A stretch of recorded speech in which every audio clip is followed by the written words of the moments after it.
기압 차이로 부는 바람 편입니다. 지구를 둘러싸고 있는 기체층, 우리가 공기라고도 하고 대기라고도 하죠. 이 공기가 지표면을 수직으로 이렇게 누르는 힘을 계산해서 공기의 압력, 즉 기압이라고 합니다. 대기의 압력이니까 대기압이라고 표현하기도 하죠. 자, 공기의 무게에 의해서 생기는 압력을 우리는 기압 혹은 대기압이라고 합니다. 공기가 단위 면적당 수직으로 누르는 힘에 의해서 발생하는 거죠. 기압의 크기는 단위 넓이당 작용하는 공기 기둥의 무게와 같으니까 공기 기둥의 무게가 클수록 기압이 크다, 높다라고 생각하면 됩니다. 그러면 당연히 지표면에서 위로 올라갈수록 우리 대기는 지표면에서 약 1000km까지를 대기권이라고 보잖아요. 그럼 이 1000km까지 분포하는 이 공기의 기둥이 지표면을 누르는 압력을 대기압이라고 하는데, 지표면에서 위로 올라갈수록 이 공기 기둥의 이 무게가 점점 작아지겠죠? 그러면 위로 올라갈수록 기압은 낮아지게 된다라는 상식을 가지고 이 내용을 시작하겠습니다. 자, 기압의 작용 방향은 모든 방향으로 기압이 동일하게 작용을 합니다. 위, 아래, 옆, 사방에서 모두. 자, 여기 공이 하나 있으면 혹은 풍선이 하나 있으면 모든 방향으로 이 주변의 공기들이 이 공을 눌러주는 압력, 사방에서 눌러주는 압력이 작용하게 됩니다. 자, 이렇게 기압이 모든 방향으로 작용하기 때문에 나타나는 현상이 신문지를 펼쳐서 자로 빠르게 들어 올리면 금방 올라오기가 힘듭니다. 왜냐하면 옆으로도 작용하는 압력, 아래에서 위로 작용하는 압력, 위에서 아래로 작용하는 압력이 모두 작용하니까 들어 올려진 순간 종이가 펄럭거리거나 접치거나 하기 때문에 올리기 힘들다. 그리고 유리컵에다가 물을 넣어서 종이로 이렇게 윗표면을 이렇게 물을 이렇게 넣은 다음에 종이로 이렇게 막아요. 얘를 이렇게 거꾸로 뒤집어요. 이렇게 딱 뒤집으면 이 종이가 떨어지지 않고 금방 물이 쏟아지지 않는다. 아래에서 위로 작용하는 압력이 있기 때문에 그렇죠. 그리고 제일 눈으로 확인하기 제일 쉬운 예가 바로 페트병에 뜨거운 물을 담아서 놨다가 빵빵하게 부풀려 놨다가 차가운 물에 담으면 페트병이 쪼그라지는데, 이렇게 찌그러들 때 모든 방향으로 페트병이 안쪽으로 찌그러지는 현상을 볼 수 있습니다. 자, 그래서 기압은 모든 방향으로 작용한다. 자, 이렇게 공기의 압력, 기압이 있다, 작용하고 있다라는 걸 우리가 알 수 있는 현상들을 몇 가지 정리를 해놨습니다. 비행기 타고 이륙할 때 귀가 멍해지는 거, 타이어에 공기를 넣으면 팽팽해지는 거, 빈 음료수 팩에 공기를 빼면 찌그러지는 거, 빨대 꽂아가지고 공기를 빨아당기면 찌그러지죠. 반대로 빨대를 통해서 숨을 불어넣으면 다시 빵빵해지죠. 풍선이 하늘 높이 올라가면서 점점 커지는 거, 하늘을 나는 비행기 안에서 과자 봉지가 부풀어 오르는 거. 자, 이 두 가지 현상은 같은 원리인데요. 풍선이 있으면 풍선 안에도 공기가 있잖아요. 풍선 안에 있는 공기가 이 풍선 벽을 이렇게 바깥쪽으로 밀어내려는 공기 압력이 있을 겁니다. 근데 외부에서 이렇게 공기가 풍선 표면을 이렇게 풍선 안쪽으로 이렇게 밀어주는 압력도 있을 겁니다. 이 두 압력이 크기가 같으면 풍선의 형태가 유지되겠죠. 그런데 높은 곳으로 올라가게 되면은 아까 말했잖아요. 공기의 압력이 낮아지죠. 기압. 즉 외부에서 이 풍선을 눌러준 압력이 작아지게 됩니다. 그러면 풍선 속에 있는 공기의 압력은 그대로인데 외부에서 눌러준 압력이 작아지다 보면은 풍선이 크게 부풀어 오르겠죠. 과자 봉지 역시 부풀어 오르겠죠. 그러다가 결국은 터질 수도 있겠죠.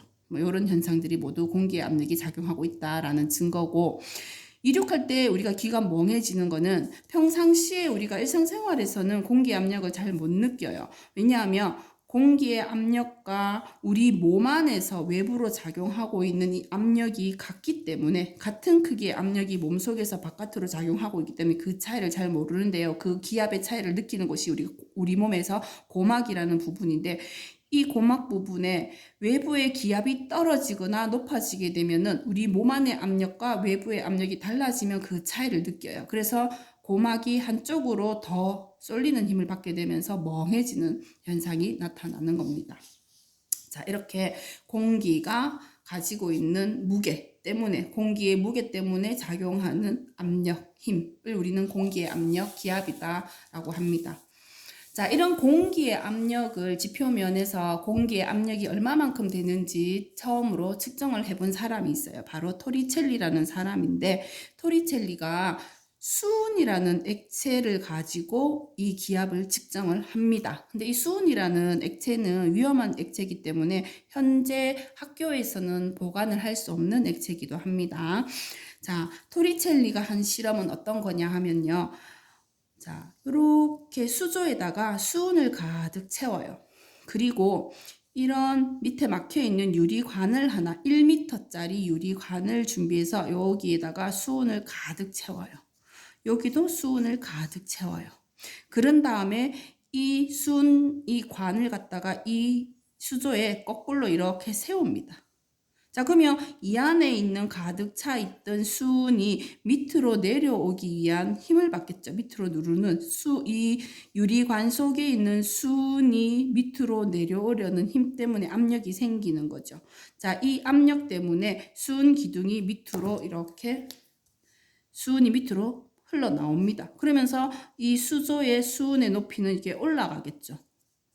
그리고 여기 수은은 밑으로 내려와서 이만큼 수은이 비어있는 그런 상황이 발생합니다. 자, 요런 상황을 그려놓은 게 바로 이겁니다. 자, 이때 수은이 계속 흘러서 이 유리관이 완전히 비느냐? 그게 아니에요. 어느 정도 내려오다가 결국은 멈춥니다. 그 멈추는 높이가 토리첼리가 측정한 바로는 76cm 정도 수은 기둥이 형성이 되었을 적에 이 수은 기둥의 높이가 76cm가 되었을 적에 멈추더라. 자, 왜 그러냐 하면, 왜 멈추냐 하면 이 유리관 속에 있는 수은이 누르는 압력과 이 공기가 이 수은 면을 누르는 압력이 크기가 서로 다르면요. 공기가 누르는 압력이 더 강하면 오히려 이 기둥 안에 수은은 위로 올라가겠지만 수은 기둥이 누르는 압력이 더 크면 공기의 압력이 작고 그러면 수은이 밑으로 흘러나오면서 이 수은의 높이가 높아지겠죠. 그러면 결국은 수은 기둥이 밑으로 흘러나오면 흘러나올수록 요 면에 작용하는 수은 기둥의 압력이 무게가 작아지니까 수은이 누르는 압력이 작아지면서 공기가 누르는 압력은 여전히 일정하겠죠. 그러면 이 공기가 누르는 압력과 똑같아지는 시점에서 얘가 더 이상 내려오지도 수은의 높이가 올라가지도 않는 멈춤 현상이 나타나는 겁니다. 자, 그 시점을 토리첼리가 찾았는데 76cm 수은 기둥이 만들어졌을 때 비로소 더 이상 이 수은의 높이 변화가 없더라. 자, 그러면 이때 이 수조에 담겨있는 수은 면을 공기가 눌러주는 압력이 있을 겁니다. 공기의 압력. 이걸 우리가 A라고 표현을 했죠. 그릇 수은 면에 작용하는 공기의 압력, 기압을 A라고 표현을 했어요. 그리고 이 유리관 속에 담겨있는 수은 기둥. 자, 이 수은 기둥이 이 수조에 있는 수은 면을 눌러주는 압력. 이 수은 기둥이 누르는 압력 B라고 표현을 했어요. 요 점에.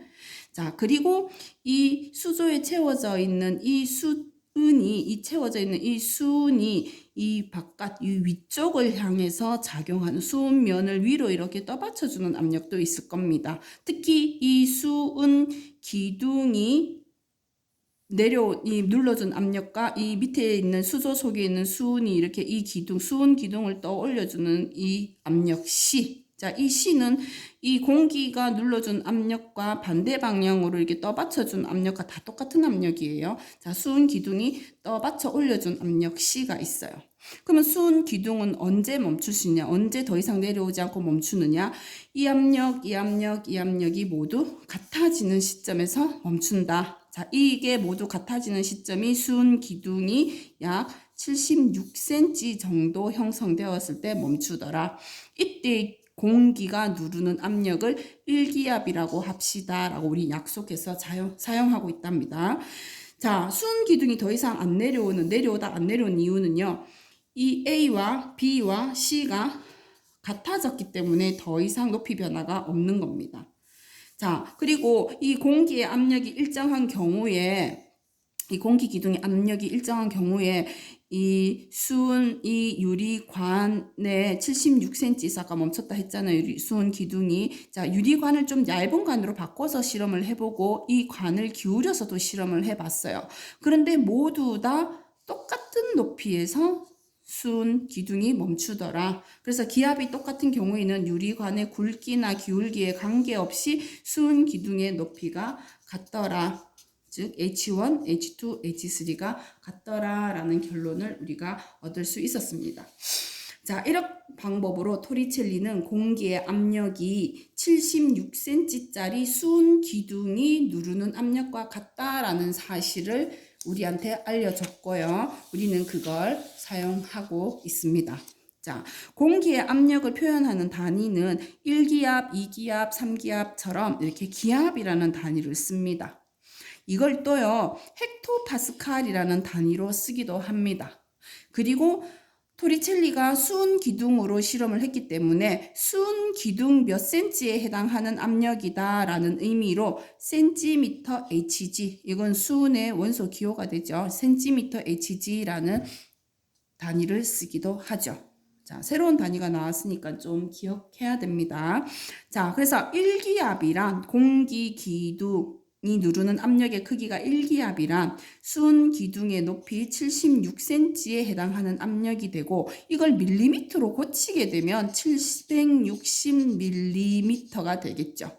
자, 그래서 공기의 압력 1기압이라 수은 기둥 76cm Hg라고 표현하기도 하고, 간혹 760mm Hg라고 표현하기도 합니다. 자, 그 다음에 요거를 우리가 헥토파스칼 단위로 변환을 시켜 보게 되면 값이 1013 헥토파스칼에 해당하는 압력입니다.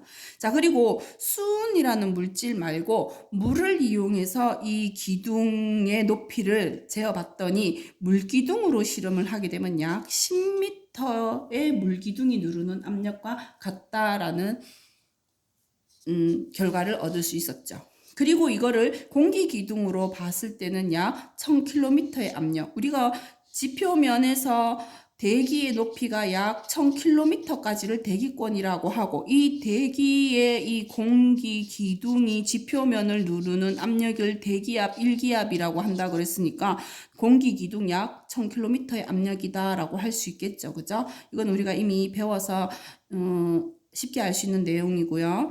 다른 거 1기압, 공기 기압 1기압이라는 것은 수은 기둥으로 실험을 했을 때는 76cm 수은 기둥이 누르는 압력과 같고, 물은 10m의 물기둥이 누르는 압력과 같더라. 이걸 우리가 헥토파스칼로 고치면 1013 헥토파스칼과 같은 값이더라 라는 것으로 정리를 할 수 있습니다. 자, 이런 기압이요, 항상 일정한 게 아니라 변화를 합니다. 자, 그래서 기압 변화는 어떻게 일어나느냐? 높이에 따라서 기압 변화가 발생합니다. 공기는 대부분 대륙권에 모여 있으니까 지표면에서 높이 올라가면 기압은 급격히 낮아지게 되는 거죠. 그래서 높이 올라갈수록 기압이 낮아지니까 수은 기둥으로 치면 수은 기둥의 높이도 따라서 낮아지겠죠. 당연하죠. 수은 기둥 요만큼 높이가 누르는 압력과 수은 기둥 이만큼에 누르는 압력 A와 B가 있다면 여기가 훨씬 수은의 무게가 높으니까 수은 기둥이 누르는 압력이 더 크죠. 그래서 위로 올라갈수록 기압이 낮아지니까 실험을 했을 때 수은 기둥의 높이 또한 낮아지겠죠. 자, 그것만 잘 판단하고 있으면 됩니다. 자, 방금 했던 얘기를 그림으로 표현해서 한 번 더 표현하고 있는데요. 높이에 따라서 공기의 밀도 변화가 있습니다. 높이 올라갈수록 밀도가 급격히 낮아진다. 밀도라는 것은 공기 입자가 희박할 때 밀도가 낮다. 공기 입자가 많이 오밀조밀 많이 모여 있을 때 밀도가 높다라고 얘기하잖아요. 그래서 올라갈수록 공기의 양이 줄어든다. 밀도가 작아진다. 그래서 공기의 압력이 약해진다. 기압이 떨어진다. 그래서 지표에서 높이 올라갈수록 기압은 급격히 낮아진다. 자, 그 다음에 높이 올라갈수록 기압이 낮아지니까 수은 기둥으로 실험을 했을 때 수은 기둥의 높이 역시 낮아지게 측정이 되더라. 그래서 산 꼭대기에 측정했을 때 수은 기둥이 요만큼이었다면 지표면에서 실험을 했을 때는 수은 기둥의 높이가 이만큼으로 측정이 되어지더라. 뭐 이 얘기입니다. 자, 이렇게 공기는 끊임없이 이동하기 때문에 기압은 측정 장소나 시각에 따라서 변하게 된다. 자, 이렇게 기압편을 끝내도록 하겠습니다.